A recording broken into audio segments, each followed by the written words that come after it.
Russia மெல்ல மெல்ல களத்துக்குள்ள வருது. எது? வெனிசுலா விவகாரத்துக்குள்ள களத்துக்குள்ள வருது. அப்படி களத்துக்குள்ள வரும்போது, வெனிசுலாலயும் பெரிய அளவு ஹீட் ஜெனரேட் ஆகுது. என்னடா அம்புட்டு பெரிய மைலேஜ் எடுத்தேன்னு ஊர் பூரா போஸ்ட் ஒட்டி திரும்பி பார்க்கறதுக்குள்ள நிலைமை மாறி போச்சு அப்படின்னு அமெரிக்காவே யோசிக்கிற அளவுக்கு சில ட்விஸ்ட் அண்ட் டர்ன்ஸ் இருக்கு. ஆனா அமெரிக்காவை பொறுத்தவரை பதறுவானா அப்படின்னு கேட்டா, அவன் பதறவே மாட்டானே.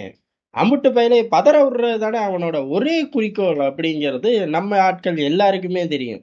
இருந்தாலும் ஹீட்டா அத நோக்கி ஜெனரேட் ஆகுது. முதல்ல ரஷ்யாவ பார்ப்போம். ரஷ்யாவ பொறுத்தவரையும் அமெரிக்கா ஓவரா ஆட்டத்துல இருக்கு. ஆனா இது ஆட வேண்டிய நேரமே இல்லடா. இதுதான் நீங்க பதட்டமா இருக்க வேண்டிய நேரம். அப்படின்னு சொல்லி அறிக்கையா விடல. கிரெம்ளின் சொல்லல. கிரெம்ளினோட உள்வட்டம், வெளிவட்டம் அவங்கெல்லாம் சொல்லல. இந்த மாரி நேரங்கள்ல பேசுறதுக்குன்னே ரஷ்யாலயும் பல ஆட்கள் இருக்கார்கள். அவர்களோட தூமால இருக்கக்கூடிய பிரதிநிதிகள் தான் அவங்க ஊர் பார்லிமென்ட். அதுல டெரரா பேச, பயமூத்த, இந்த பிரிட்டனை முழுகடிக்க இப்படி ரக வாரியா டிக்கெட்டுகளை பிரிச்சு வச்சிருக்கார்கள். அதுல சில நபர்கள் தான் இப்ப பெருசா பேசுறார்கள். மதுரோ விவகாரம் இன்னும் முடியவே இல்லை அப்படின்னு அவர்கள் கோட் பண்றார்கள். அவர்கள் சொல்றத மதுரோவை மீட்டுருவோம் அப்படின்னு ஒண்ணு எடுத்துக்கலாம். உனக்கு தேவை வெனிசுலா தான், மதுரோ கிடையாது. இன்னொரு ஆளை வச்சு நாங்க ஜமாளிச்சிருவோம் பார் அப்படின்னு எடுத்துக்கலாம். இந்த மாதிரி ஏகப்பட்ட கேட்டுகள் இன்னமும் இருக்கு. அமெரிக்கா ஆடக்கூடாது. இது ரஷ்யாவோட பக்கத்துல இருந்து. அமெரிக்காவுக்குன்னு ஒரு சில விஷயங்கள் இருக்குல்ல. ஆப்கானிஸ்தான் போய் இதே மாதிரிதான் அக்கப்போர் பண்ண கிழிக்க போறேன்னு கொடிய பறக்க விட போறேன்னு அந்த நிமிடம் வேணா இனிச்சுச்சே ஒழிய கடைசியில நீங்க தான் அசிங்கப்பட்டீங்க. எது? ட்ரம்ப்போட கட்சியும் அசிங்கப்பட்டுச்சு, பைடனோட கட்சியும் அசிங்கப்பட்டுச்சு ஆப்கான் விவகாரத்துல. ஈராக்கை பொறுத்தவரை கிளச்சு போட்டு சதாம் ஹுசேனை ஒழிச்சு கட்டிட்டு அங்க ஒண்ணு இல்ல அப்படின்னு சொல்லி ஊரை கூப்பிட்டு மன்னிப்பு கேட்டு அதுக்கப்புறம் அங்க என்னத்தையோ ஒரு மைலேஜ் எடுக்கிற இருந்தாலும் அமெரிக்கா நினைச்ச அளவு எடுக்க முடியுதா அப்படின்னு கேட்டா ரஷ்யாவை பொறுத்தவரை இல்லை அப்படிங்கிறார்கள். நம்மளை பொறுத்தவரை 50% மேல அவர்கள் அங்க உள்ள கச்சா எண்ணெயை பிளாக் மார்க்கெட்லயும் ஃபிளட் பண்ண வைக்கிறார்கள்.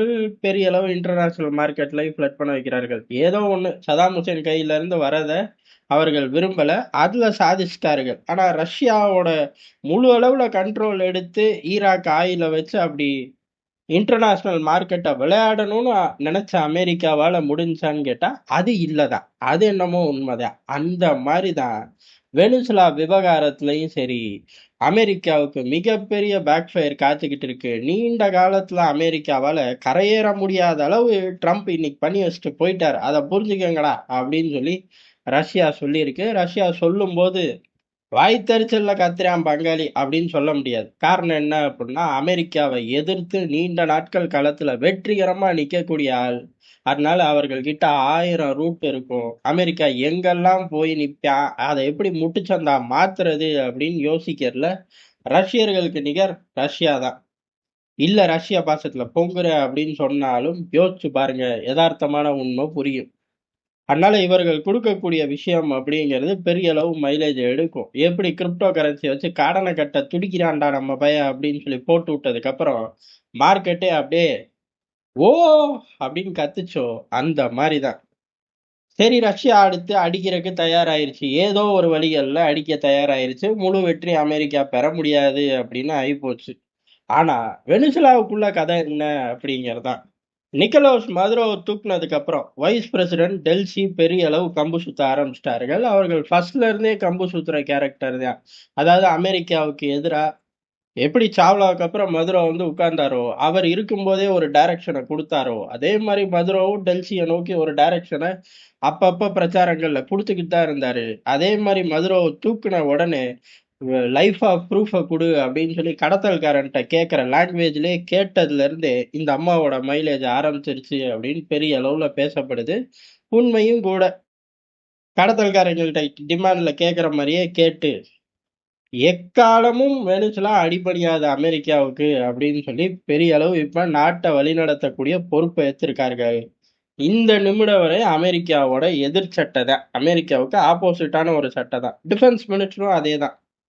ஆனா அமெரிக்காவை பொறுத்தவரை அறிவிச்சிட்டாங்க, 2வது தாக்குதலை நடத்தி கண்ட்ரோல் எடுத்துருவோம். அதே மாதிரி டெல்சி மதுரோவை விட கஷ்டப்படுவ பாத்துக்க, ஜாக்கிரதை அப்படின்ட்டாங்க. அப்ப நேரடியா குறி அங்க விழ ஆரம்பிச்சிருச்சு. இதுல இருந்து இவர்கள் தப்பிப்பார்களா அப்படின்னு கேட்டா இவர்களோட வரலாறு நீண்ட நெடிய வரலாறு தான். நம்மால் மதுரோ எப்படி இல்ல அந்த ஆள் எப்படா நம்மால் ஆனாருன்னு கேட்க கூடாது. ட்ரம்ப்பும் நம்மால் தான், மதுரோவும் நம்மால் தான். அது எப்படி 2 பேரும் நம்மால ஆக முடியும்? இங்கேயும் முதலாளிகளுக்கு ஆதரவான ஆட்களும், கட்சியும் இருக்கு. இங்கேயும் கம்யூனிசத்துக்கு ஆதரவான ஆட்களும், கட்சியும் இருக்கு. சீனாவ திட்டினா கூட நம்மள திட்டுறக்கு ஆட்கள் இருக்கார்கள். நண்பர் ஒருத்தர் போன வீடியோல வந்து திட்டிட்டு போயிருக்காரு. ஆனா அதத்தான் ஏத்துக்க முடியல. பரவால்ல இருக்கட்டும். இவர் எப்படி பஸ் கண்டக்டரு, அடுத்து யூனியன் லீடரு, அதுக்கப்புறம் பெரிய அளவு ஏரியால கெத்து அப்படிங்கிற மாரி வளர்ந்து வந்தாரோ, ஏறக்குறைய இவர்களும் தான். இவர்களோட செல்வாக்கு அப்படின்னு ஐரோப்பால வக்கீலா வரையுமே நீண்டு நெடுஞ்சு இருக்கு. அதனால இவர்களோட வெளி உலகு தொடர்பு அப்படிங்கிறது நல்ல ஒரு ரேஞ்சில தான் இருக்கு. எதற்கு அப்படின்னா, ஒருவேளை ராஜதந்திர ரீதியில காய்கள் நகர்த்துனா கூட, யார வச்சு நகர்த்துறதுன்னு இந்த அம்மா தடுமாற தேவையே கிடையாது. ஐரோப்பால ஒரு வலுவான தொடர்புகள் இருக்கு. அத வச்சு சாதிக்க முடியுமா அப்படிங்கிறதெல்லாம் 2வது. ஆனா, பெரிய அளவு தனிமைப்படுத்தப்பட்ட ஒரு ஆள் கிடையாது. தொடர்புகள் உள்ள ஒரு ஆளு. அதே மாரி வெனிசுலாவுக்குள்ள செல்வாக்கு இருக்கு. அப்ப நீட்டா நாட்ட வழிநடத்தலாம். ட்ரம்புக்கு எதிரா நின்னு, அமெரிக்காவுக்கு எதிரா நின்னு. எவ்வளவு காலம் நீடிக்க முடியும் அப்படிங்கிறதெல்லாம் மிகப்பெரிய கேள்விக்குறி. ஏன்னா ஒரு தடவ செஞ்சு பழகிட்டாய்ங்க. எது வீட்டுக்குள்ள இருந்தே தூக்கிட்டு போய். அதனால இவர்களையும் தட்டி தூக்குவோம். மதுரவ விட மோசமா உன் நிலைமை மாறும் அப்படின்னு மிரட்டல் விட்டுருக்காருங்க. இதுக்கு நடுவுல அங்க மீண்டும் சில ஃபயர்லாம் நடந்திருக்கு. அது எந்த லெவலுக்குன்னு தெரியல. ராணுவத்துக்குள்ளேயே ஒரு கேங்க செட் பண்ண அமெரிக்கா ஆரம்பிக்குது. எது ராணுவம் இப்போதைக்கு வலுவா இருக்கு. அமெரிக்காவுக்கு எதிரா இருக்கு.